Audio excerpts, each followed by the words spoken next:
You're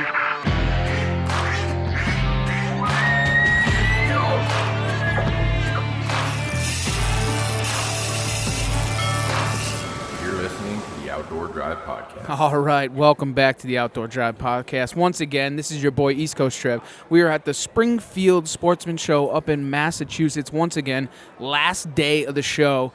And I have been presented with the opportunity to actually have a booth here because of my good buddy Nate from Circle Tackle. So we decided that we'll get him on here. I don't know how much he's going to talk. He was trying to talk in Braille, but it's not really going to work out. So how we doing, Nate?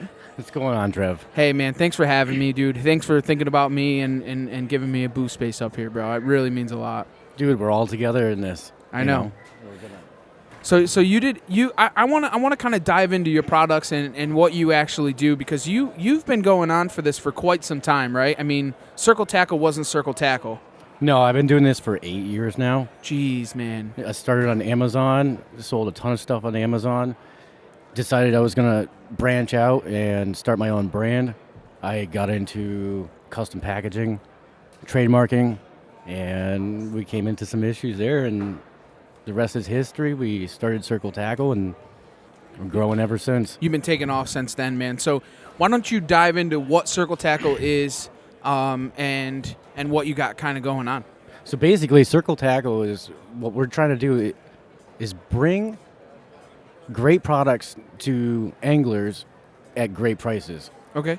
I started this business because I was tired of going into these really big shops, paying expensive prices, high prices for tungsten. Tungsten's expensive, bro.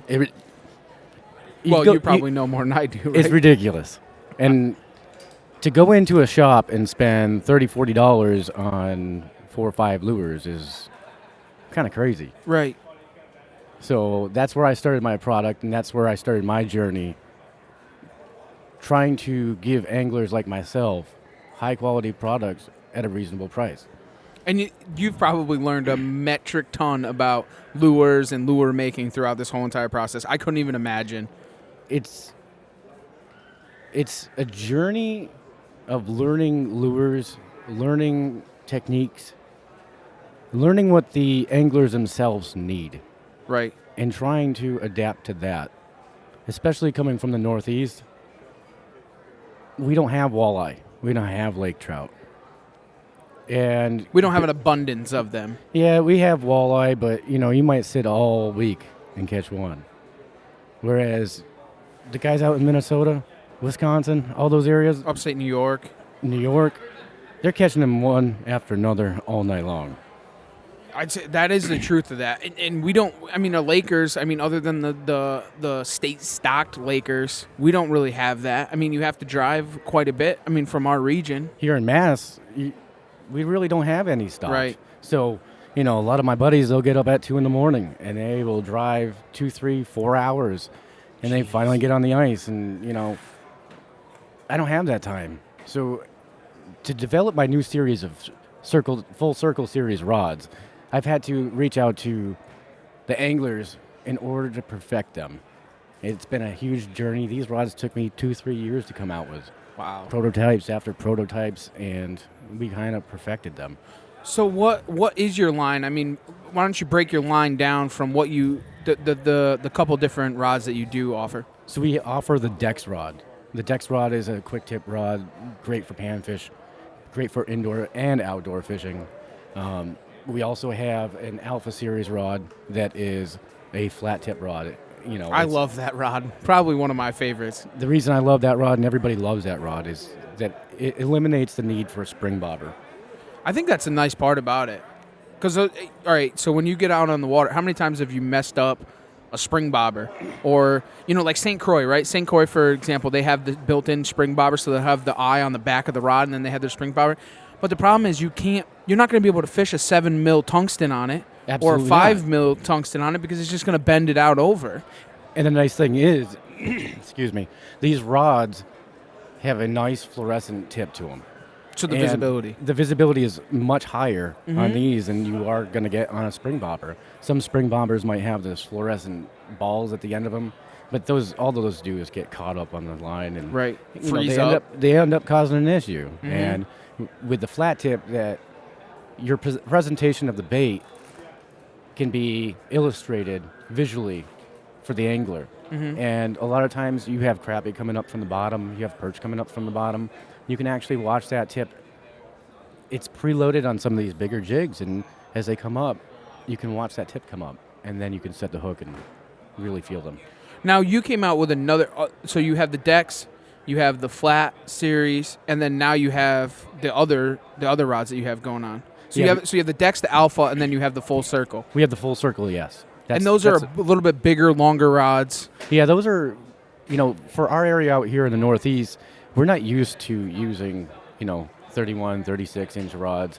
Out west, they're using all the way up to like 46-inch rods on some of Wow, these. I didn't even notice that or realize that, because a lot of them, they don't even fish in shanties. A lot of these guys, they wheel and deal on the quads and bounce around, which is kind of cool, man. I mean, I wish we had those opportunities.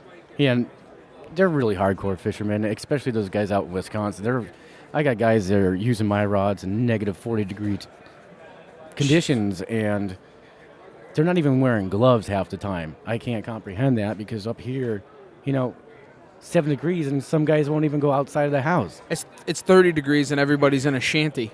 Yeah, it's So- a different breed. So those full circle rods, I just want to break it down for everybody. They're a little bit tougher to use inside of a shanty. They are They're- definitely a little bit tougher. Hub design shanties they're Yep. perfectly fine. But when you're in a flip over, which is common around here, they become an issue. So you're going to want to stick to the shorter rods, anywhere from 24, 27, 29. They're really going to allow you the maximum hook set when you're inside a shanty. So, and throughout your tungsten jigs, I mean, how many different tungsten jigs do you actually carry? I wish I knew. I Oh, mean, yeah. I don't. You start keeping track of everything, you're going to go kind of crazy. Right. We are, slowly venturing into digitalizing everything. Right. Like I said, the reason we had to start over was the packaging. So now we're up and running. We're going full speed. It's kind of getting crazy. Right. And I would say between sizes, shapes, colors, we got to be over 130 different jigs right now. So you offer 7 mil. So in the tungstens, 7 mil, 3 mil. I mean 7 mil, 5 mil, and then a 3 mil. Yes, a 3 mil. So those are your micros. Yeah, extremely small, and they do definitely have their place in the fishing. And I mean, not only do you have tungsten jigs, but you have also your wax worms and all of your flies and so on and so forth, which are not normal flies, what everybody else would expect them to be. No, what they're doing is they're imitating waxworms, bloodworms, and mousies. Yeah, and they are extremely effective towards the trout, the rainbow trout, the brown trout, and That later in the day bite, when things start to slow down, those seem to pick up. Exactly. I find myself in the shanties, around noontime when all the bites are starting to dwindle off, tying one of those on and dropping it in a slow presentation. The fish just can't help but be interested in them. Right. And when they come up, they're so, even though they have a tungsten jig on them or bead head on them to send them down, they come up and they kind of try to peck at it to kind of taste it and feel See what what it it's is. like about, And yeah. especially with the alpha rod, you can see them suck on that bait in order to taste it. But by Suck the on time that they, Sorry. but by the time they end up tasting it, you already have them in In the top mouth. side. Yeah, exactly. Exactly. I think, it's kind of funny as we talk about it, and, we've talked about it personally, like, when that bite starts to slow down and you put on what I call is your flies, they are painful to watch fall down. They sure are. But when they get down there, it's all worth the ride. Yeah, and it's amazing because, I'm at the show here and I feel like guilty because a lot of people are tagging me in photos. I must have had 10 messages today of a beautiful trout getting caught on those flies Right. because they put them on the jaw jacker, and those Oh, they just leave them right on the jaw. they leave jacker. them right on the jaw jacker. They put them right below the ice, and these guys they will hands down outfish any tip-up fisherman out there. Wow. I didn't Yes. even think of that. Exactly, and around here we're allowed, some states 5, sometimes 6 tip-ups, and they put those jaw jackers out, and they will Hammer on them. hammer on them compared to the rest. So speaking of jaw jackers and what's the Arctic Warrior? What rod would you recommend for that? Because I know that's something that a lot of people are starting to go into. Is that realm? It is. It's a very difficult rod to produce. Right. The rods that need to be. Do you have a special one coming out for those? I do. I'm working on it. The problem is that you need a specific blend of carbon and fiberglass in order to create a rod that's not going to explode over time because of the constant pressure on them and they're the putting preload a lot on it. And I've had rods that I personally had purchased to accommodate to the jog jacker, and I look over 20, 30 minutes later and they're completely splintered in half. So it's a tough thing to put and I bet you a lot of people don't realize that or understand that. There's a lot going into the build of a jaw jacker rod. What eyes you're going to use, what eyelet you're going to have at the tip, because most custom rods or our full circle series rods, they have what most people would look at and say, oh, that's a fly guide, a guide for a fly rod. And you need something like a Fuji eye to them that have the triangles on either side of the guide. Okay. In order to put the loop in order to put it into the automatic fishing tripping mechanism. So it's one of those things you really have to pick and choose what you're going to use in one of those things. And everyone's different. They want a medium heavy. They want a medium. They want a light, depending on what rod and what they're doing. Jeez. And then it breaks down into, okay, yeah, that's good, but now we need to know what length they're going to have them at. I see what you're saying. What we're trying to do is narrow down the eyes, narrow down the blend, narrow down the cork, because I've had guys say, hey, we're fishing these jaw jackers, and next thing you know it's a warm day and it turns cold. We have a bunch of water in the end of the tube, and the reels seats themselves end up freezing in, and the fish take the bait, and how do you set the hook? Right. How do you fight that fish when it's stuck to the jaw jacker? Right. Or the automatic fisherman? Ooh, so that's a tough battle for you to kind of conquer. It truly is, and now you want to produce a rod that is going to sit in that jaw jacker and not maxim out the depth of the rod holder. Right. So it's not sitting in that water. Jeez. So you kind of got to mess around before you build this rod. You really do, because even though it's user error, Mm-hmm. that's going to come back on my product. Right. Of course. I mean, that's with working with the general public, my friend. Exactly. I mean, that's just the way it goes. I have guys that I work with that are sponsored by jaw jackers, sponsored by automatic fishermen. Right. And that's, it's 2-3 year process in order to just come out with rods just for that. Right. Right. So in the full circle series, which are kind of like your flagship rods, what do you offer in those? Because you have the dead stick, the panfish, the lake trout walleye, and then I'm missing one. So we have the panfish 36, we have the walleye, the dead stick, and then we have the lake trout walleye. And Okay, that's where I mix the two of them up. Yeah. They're very specific. I designed these rods, basically for the walleye and all the other species, but I never name them. And that comes down to, okay, I want to produce these rods. I spent 2-3 years producing them, but last minute, we never even thought about what we would name them. Right.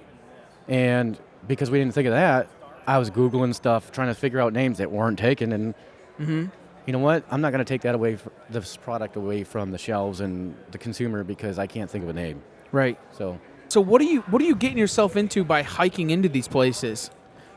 I have always been somebody that likes to do remote. I hike over the years.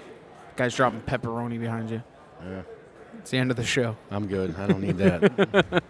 Yeah, heartburn for the rest of the night. Anyways, but I like to hike in because hiking in gives me remote access to fish that wouldn't normally get targeted. So what would you do, or how would you find your way around a spot by doing it remote like that? Well, a lot of places that I target are smelt fisheries, and they are places that are flood control. Okay. So sometimes in the summertime, they drain them down upwards of 70 to 90 feet. What? But that's my advantage because I can go out there in the middle of the summertime and mark my locations. And I guess it really is Paco time. Yeah, I don't whatever. know if you can hear that. Who cares? But I can pinpoint and drop on Google, or I can do it on Navionics and find features that I can fish when that water level goes up. Especially when you're targeting perch, you can find the mud flats, you can find the brush piles, you can Is find... that an area, I mean, where would be, I'm sorry, I didn't mean to cut you off, but would that be the area that you're looking for, those mud flats and stuff? Are you looking for structure? Are you looking for deviation? I mean, what do you... It all depends on the day, because these are all areas that are known to carry fish. Before their spawn. Or, a lot of these places have streams that are natural streams, but when you fill it up, those crayfish are still there. Right. That's their food source. If they're not feeding on these smelt or these minnows, they're feeding on crayfish, they're feeding on the bugs. Like this year, I did a hook set on one of these big perch, and it must have been in a brush pile, and I brought it all the way to the surface and had a briar in its lips. But I wouldn't know that unless I went there in the summertime and figured out where these fish were and where the possible areas would be. Right. And then a lot of times you can look at Google and it still shows them in the summertime. And that's important. It's important to pay attention to those things, those sandbars, those big tributaries where the points come out and the structures and so on and so forth, and you bounce around. If the fish aren't there, then you move on to the next feature. Absolutely. And, you might not find that feature right away, but you can get within 30 feet. Right. Our GPS is basically within 30 feet, so we just start punching holes every 5 feet, and eventually we find those, and we target those. Yeah. And if they're not there, we might find an inside bend if we're going for trout or crappie. Those couldn't be suspended, or they can be right on the bottom. I think it's kind of crazy, some of the little things that you do different than a lot of other people, like the ice flies underneath the water. And then you also use, on tip-ups, you don't use shiners. You're using different lures and all kinds of stuff. Yeah, I mean, I got tired of lugging huge, heavy stuff 1, 2, 3 miles through the woods in order to get these spots, because right now those remote spots are producing still, and people aren't following me to those, and people aren't overfishing them. So I can go out, I can get product photos, I can take videos, I can do all those things and not worry about people tapping me on the shoulder and ask me what I'm using, where I'm going. I'm a kind of a humble fisherman, and I like to be alone. I'm a lone wolf. Right. And there's nothing wrong with that. No, I mean... Because those fish are a little bit stupider, I guess, right? Not necessarily, but by doing this, I end up finding species that you don't even know exist, like in these bodies of water. Okay. Because nobody wants to go to them. I fished one place for 15 years, and nobody knew that there were pike in it. Imagine fishing for trout for 15 years in one place, and you have 8-pound test on, and you catch a 43-inch pike on a tip-up. Come on, take us into it. It happens. You're catching white perch in places that you don't know. You fish. You got it. Like, going back on that, man, you caught an absolute monster pike in an area that nobody even knew there was pike existed. Exactly, and we had to drill a second hole. We had to snowman the hole just to get them out. And it was almost close to a record fish. It possibly could be, but we're not going to get completely into those because once these areas get exposed, I mean, I can go to places that don't get fished all year round just because they don't want to take the trek in. I don't understand why people are so darn lazy. They don't want to go above and beyond. I don't know, but over the last few years, I don't fish much for freshwater, open water, and if I have a few hours to take, I go for brook trout, and I just love going in the woods because I can find my mushrooms, I can find my leeks in the springtime, I can learn the land more, and I'm by myself, and I feel, I've learned a lot since I had kids, and watching those young kids go to the mall or go somewhere, and they just get lost, and I find myself doing that in the woods, not necessarily even going for, turkey or anything. I find myself enjoying the woods with nothing in my hands, just walking for hours. That's awesome, man. Well, on that note, dude, I want to know what drives Nate outdoors. Yeah, just having a good time and researching products. It's been great talking to all you guys at this show, and it's positive feedback and just being outside, man. And over the years, I feel like the more harsh the condition, the more I enjoy it in the woods. It's I think as that's odd great. as it sounds. Yeah. But the only thing is those ticks are terrible in the rain. I don't know You can't what. feel them, you can't see them, and you get in the car and they're already in you. I think it's crazy because over the years it's just gotten worse and worse and worse and worse and worse with the ticks. It's terrible. I have spots that I go looking for mushrooms and there's 25 ticks on me in the course of 10 minutes. So Damn. That's wild, man. Well, Circle Tackle, where can we find you online, man? Where should they see you and see what's going on with Nate and Circle Tackle? you can check us out on Facebook, Instagram. We have our own website, circletackle.com. We got a lot of guys that you can see online using our product. The Fishing Doctor's Adventures up in Canada. We're getting a lot of exposure and we're expanding pretty quickly, and it's been great hearing the positive feedback this weekend. Absolutely, man. And before we kick this thing off, I just want to know what does Circle Tackle have to come that people need to look forward for? Right now, we are working on flutter spoons for next year. Whoa. We are searching for Like saltwater flutter spoons or ice fishing flutter spoons? Like where are you ice trying to fishing. Flutter spoon. The thing with Circle Tackle is that we started and we were known for ice fishing. I have a full-time job. I've been working on asphalt for 20 years, and I'm trying to, make this my career. So expanding into more seasons is what I'm trying to do. Right. And try to do it in a successful way that I can still work my normal job, Right. where winters I have off. So kind of plug away at new things as you go along. Bring me into spring, or bring me into fall, or bring me into those areas that, I can dedicate my time, because anytime you guys order, it's in the mail 12 hours. Mm-hmm. It's if it's shipping from Mass all the way up to New York or New Hampshire, Vermont, a lot of times the guys are calling me saying, how did you get it to my house in 24 hours? It's because I'm on it, because I care about you guys, and I want to bring products, and I want to have a good reputation. Well, you heard it yourself from Nate from Circle Tackle, man. Thanks for joining us on this. Thanks for allowing me to hang out with you this weekend in the booth next door. It was an absolute blast, man, and I look forward to the future that we have to hold, man. Sounds good, man. We'll see you again. And everyone else, thanks for taking the ride right here on the Outdoor Drive.